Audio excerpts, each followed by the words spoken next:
구약성경 신명기 24장 5절에서 22절까지의 말씀, 하나님의 말씀을 제가 대신해서 봉독해 드리도록 하겠습니다.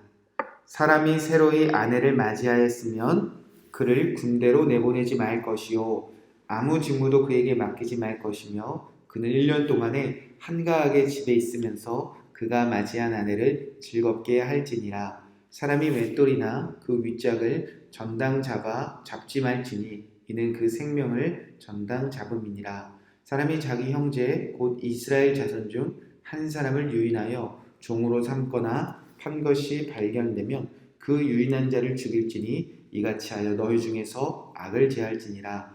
너는 나병에 대하여 삼가서 레위 사람 제사장들이 너에게 가르치는 대로 내가 힘써 다 지켜 행하되 너희는 내가 그들에게 명령한 대로 지켜 행하라. 너희는 애굽에서 나오는 길에서 내 하나님 여호와께서 미리암에게 행하신 일을 기억할지니라.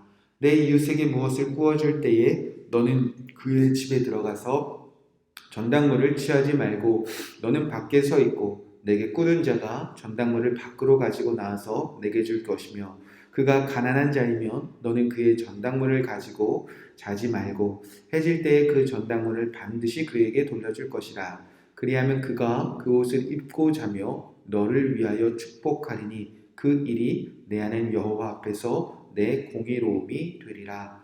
곤궁하고 비난한 품꾼은 너희 형제든지 내 땅 성문 안에 우거하는 객이든지 그를 학대하지 말며 그 품삯을 당일에 주고 해진 후까지 미루지 말라. 이는 그가 가난함으로 그 품삯을 간절히 바람이라. 그가 너를 여호와께 호소하지 않게 하라. 그렇지 않으면 그것이 내게 죄가 될 것이니라. 아버지는 그 자식들로 말미암아 죽임을 당하지 않을 것이요 자식들은 그 아버지로 말미암아 죽임을 당하지 않을 것이니 각 사람은 자기 죄로 말미암아 죽임을 당할 것이니라. 너는 객이나 고아의 송사를 억울하게 하지 말며 과부의 옷을 전당 잡지 말라. 너는 애굽에서 종되었던 일과 내 하나님 여호와께서 너를 거기서 속량하신 것을 기억하라. 이러므로 내가 내게 이 일을 행하라 명령하노라. 내가 밭에서 곡식을 벨 때에 그 한 뭇을 밭에 잊어버렸거든 다시 가서 가져오지 말고 나그네와 고아와 과부를 위하여 남겨두라. 그리하면 내 하나님 여호와께서 내 손으로 하는 모든 일에 복을 내리시리라. 내가 내 감람나무를 떤 후에 그 가지를 다시 살피지 말고 그 남은 것과 객과 고아와 과부를 위하여 남겨두며 내가 내 포도원에 포도를 딴 후에 그 남은 것을 다시 따지 말고 객과 고아와 과부를 위하여 남겨두라. 너는 애굽 땅에서 종되었던 것을 기억하라. 이러므로 내가 내게 이 일을 행하라 명령하노라. 아멘. 하나님의 말씀입니다. 네, 오늘은 신명기 24장 5절에서 22절까지의 말씀을 함께 나누면서 너는 애굽 땅에서 종되었던 것을 기억하라 라는 말씀 제목으로 함께 이 말씀을 붙잡고 기도하는 귀한 하루가 될 것을 믿습니다. 자, 오늘 말씀은 이스라엘 백성들이 가나안 땅에서 마땅히 지켜야 될 말씀인데요. 특히 애굽 땅에서 종으로 살던 그 시절들을 기억하며 지켜야 될 법입니다. 그러니까 어려웠던 시절, 또 하나님의 속량이 임하기 전의 시절, 그들이 하나님께 간절히 부르짖었던 그 고난당하고 어려웠던 시절들을 기억하며 이제 이 땅에 어려운 자, 고난을 당한 자, 많은 사람들을 위하여 마땅히 지켜야 될 법이다. 이렇게 이해하시면 되겠습니다. 많은 법들을 얘기하셨는데요. 하나하나 살펴보면서 이 법들을 통해서 하나님이 어떤 세상을 만들기 원하셨는지 우리가 함께 좀 살펴보면 좋을 것 같습니다. 첫 번째는 하나님은 가정을 온전히 세우기 위한 법을 만들어 주셨습니다. 5절 말씀에 보면 사람이 새로이 아내를 맞이하면 그를 군대를 내보내지 말 것이요 아무 직무도 그에게 맡기지 말 것이며 그는 1년 동안에 한가하게 집에 있으며 그가 맞이한 아내를 즐겁게 할지니라. 이렇게 말씀하셨습니다. 결혼 후 1년 동안, 그러니까 신혼부부가 시작이 되면 남편은 한가로이 1년 동안 집에만 있으라는 것입니다. 남편이 한가로이 집에만 있을 수 있도록 이스라엘은 그 어떤 군복무도 이 남편에게 또 어떤 직무도 맡기지 말라는 것입니다. 이는 남편이 이제 막 결혼한 아내를 즐겁게 하여 평안하고 안정된 가정을 세우기 위함입니다. 하나님은 한 가정이 온전하게 세워지기 위한 법까지 세밀하게 정해주신 하나님이십니다. 하나님은 이 땅에 가정이 세워지길 원하셨습니다. 두 번째로는 가난한 채무자를 보호하는 법들이 여러 번 반복되어집니다. 6절 말씀에 보면 사람의 맷돌이나 그 윗짝을 전당 잡지 말지니 이는 그 생명을 전당 잡니라. 우리도 어렵고 힘들 때 혹은 돈을 필요할 때 돈을 빌리는 그런 채무 관계가 있지 않습니까?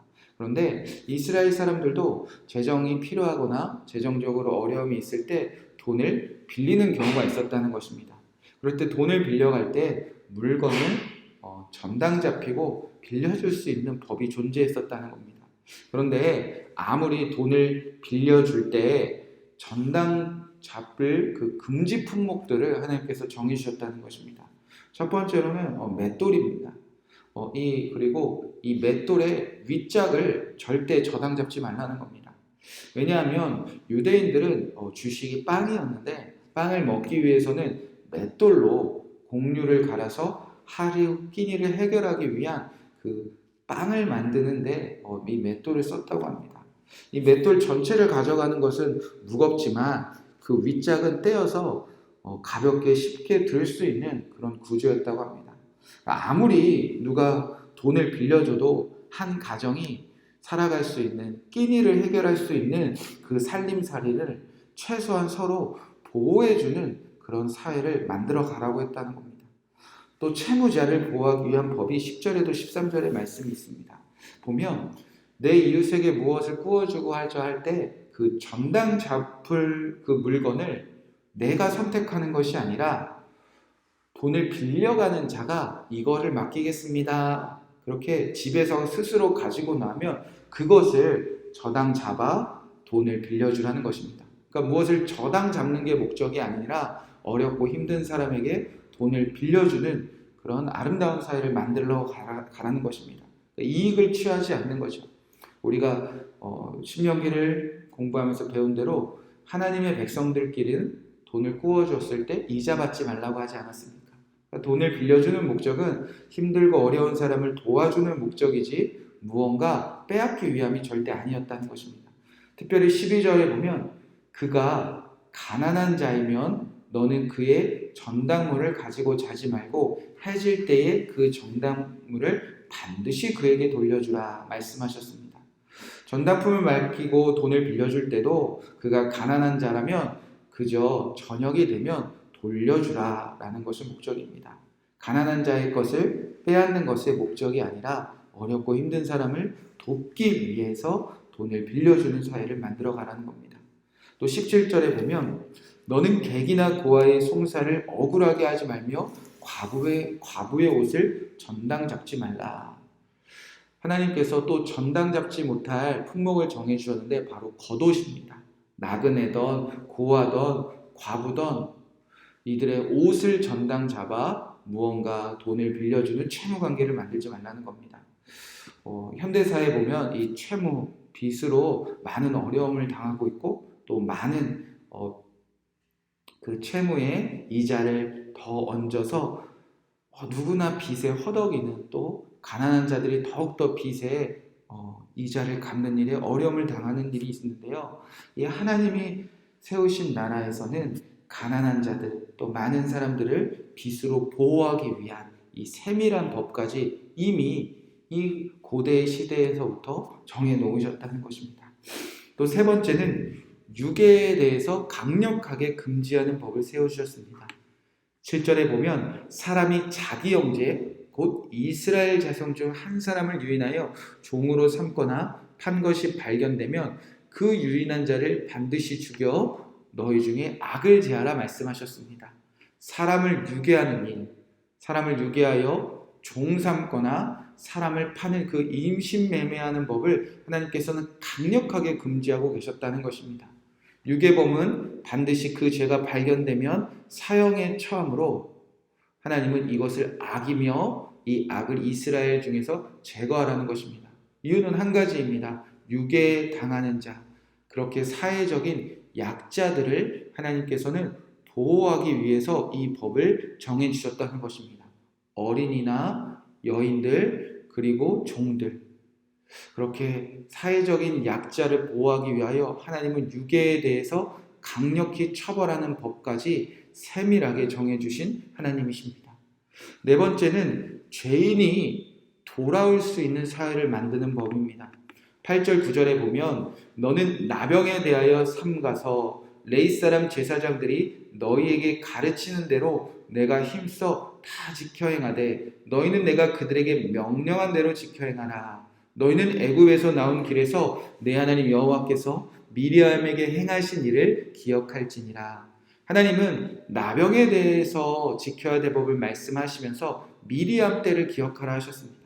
자, 구약에서 이 나병은 부정한 자에게 내리시는 하나님의 징계의 상징이었습니다. 특별히 하나님의 백성들이 하나님의 말씀대로 살지 않고 가나안 사람이나 애굽 사람들을 따라 살아갈 때 그에게 나병을 내려서 이는 부정한 자다라고 상징적인 징계였습니다. 나병에 걸리면 어떻게 해야 됐었냐? 반드시 이스라엘 진영 밖으로 격리시켜야 했습니다. 자, 이는 단순히 전염병을 막기 위함을 뛰어넘어서 하나님이 보시기에 부정한 죄가 이스라엘이 가나안 사람들을 따라 사는 그 모습들이 이스라엘 사람들에게 전염되는 것을 막기 위함이었습니다. 전염병을 막기 위함보다 하나님의 백성답게 살지 않는 일들이 전염되는 것을 막기 위함이었다는 것입니다. 그러나 더 중요한 것은 나병이 다 나은 후에는 반드시 이스라엘 진영으로 돌아오게 하셨다는 것입니다. 그리고 이스라엘 사람들은 나병 환자가 언제든지 이스라엘 안으로 다시 돌아올 수 있는 그 나병 환자를 기다려주는 사회를 만드는 것이 이 나병에 대한 규례의 목적이었습니다. 대표적으로 미리암에 대해서 말씀하십니다. 모세가 민수기에서 구스 여인을 아내로 취합니다. 그 일로 미리암이 모세를 비방할 때 하나님은 미리암에게 나병을 내리십니다. 그때 미리암은 이스라엘 진영 밖으로 쫓겨났습니다. 그러나 이거보다 더 놀라운 것은 그 광야에서 모든 이스라엘 사람들이 행진을 멈춥니다. 그리고 미리암 한 사람을 기다립니다. 나병 환자 한 사람이 돌아온 후에야 이스라엘 사람들은 다시 광야에서 행진을 했었다는 것을 지금 기억하라는 것입니다. 그러니까 하나님은 부정한 죄가 공동체에 전염되는 그거 막는 것도 중요하지만 그보다 죄인들이 언제나 돌아올 수 있는 그 공동체를 만들라는 겁니다. 행진하는 것이 중요한 것이 아니라 죄인이 돌아올 수 있는 공동체를 만드는 법까지 하나님은 아주 세밀하게 이미 정해 놓으셨다는 것입니다. 다섯 번째는 노동자를 보호하는 법입니다. 14절 15절 말씀에 기록되어져 있는데요. 공궁하고 빈군한 품꾼은 너희 형제든지 내 땅 성문에 우거하는 객이든지 그를 학대하지 말고 그 품삯을 당일에 주고 해진 후까지 미루지 말라 말씀하셨습니다.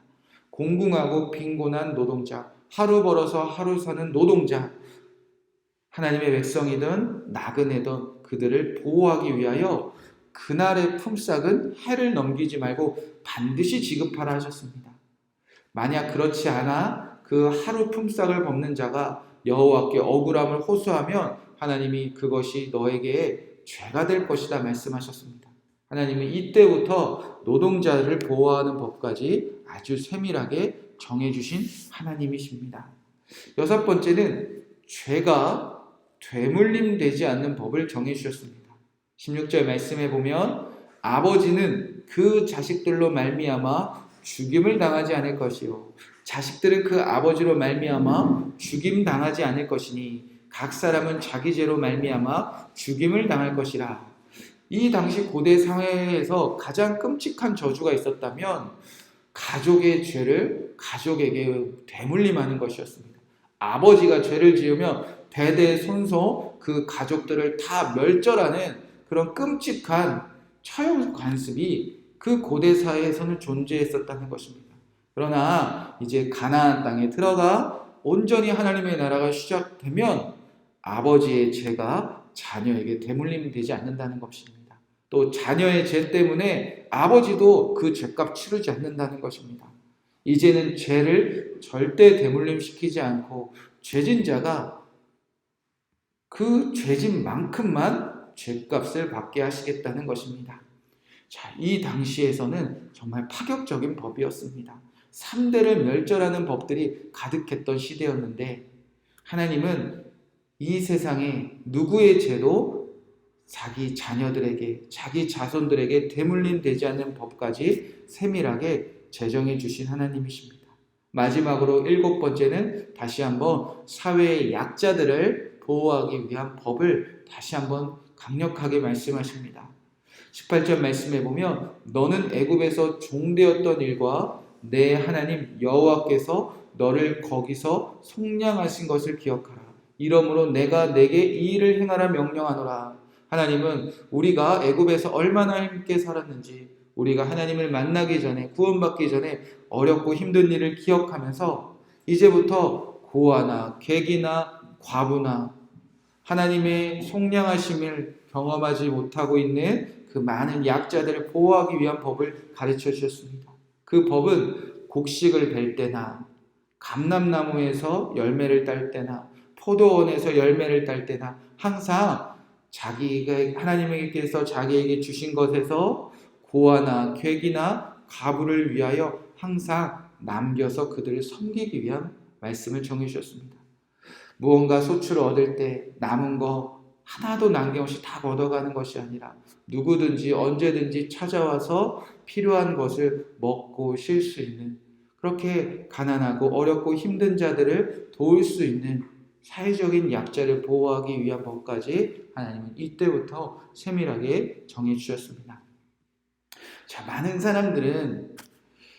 요즘 많은 사람들은 하나님의 말씀은 지금 현대사회와 동떨어져 있다, 혹은 고리타분하다, 하나님의 말씀대로 사는 것은 이 세상에서 뒤떨어지는 것이다, 혹은 하나님의 말씀대로 사는 것이 우리 사회에 아무 영향도 끼치지 못한다.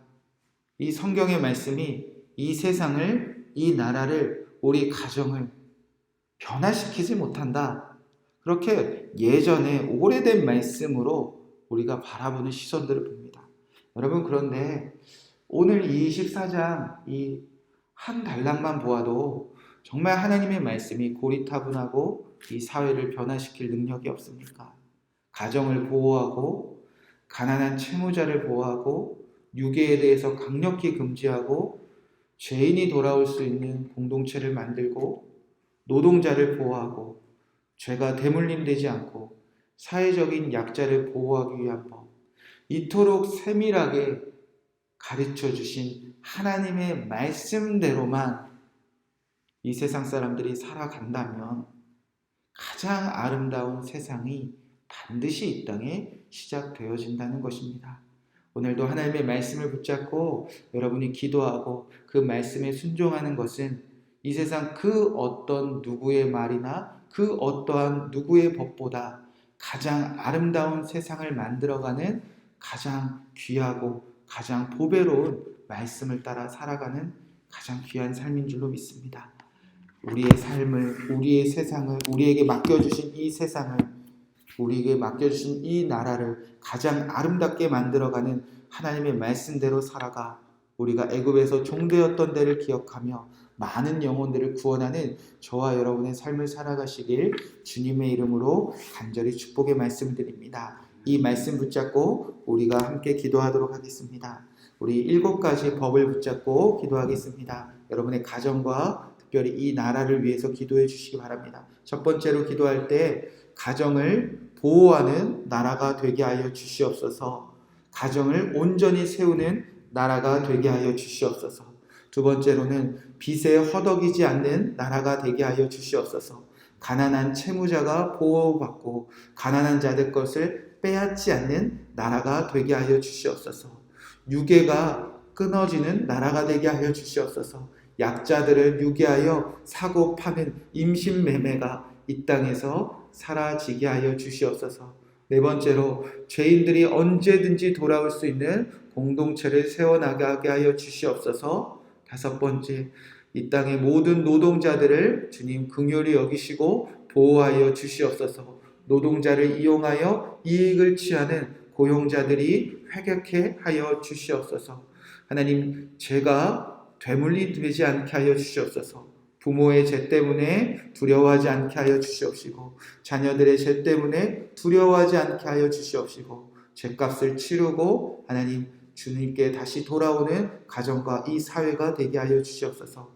아버지, 사회적으로 약자들을 보호하는 아름다운 나라가 되게 하여 주시옵소서. 넉넉하게 하나님의 축복을 누리며 가난한 자와 나그네와 객과 고아를 넉넉히 도와줄 수 있는 이 사회가 되게 하여 주시옵소서. 가장 아름다운 세상을 만들어갈 수 있는 이 하나님의 말씀이 우리 가정과 이 나라와 교회 안에 이루어지기를 우리 함께 합심하여 기도하시고 여러분이 기도 제목 하나님께 고하시고 또 평안한 마음으로 또 승리하시는 하루 보내시기 바랍니다. 함께 기도하겠습니다. 하나님이 정해주신 이 말씀을 오늘 우리 마음에 새깁니다. 하나님께서 가정을 성중히 여기시고 가정을 온전히 세워나가기 원하시는 것을 아버지 이 말씀을 통해서 우리가 깨닫게 하여 주시옵소서.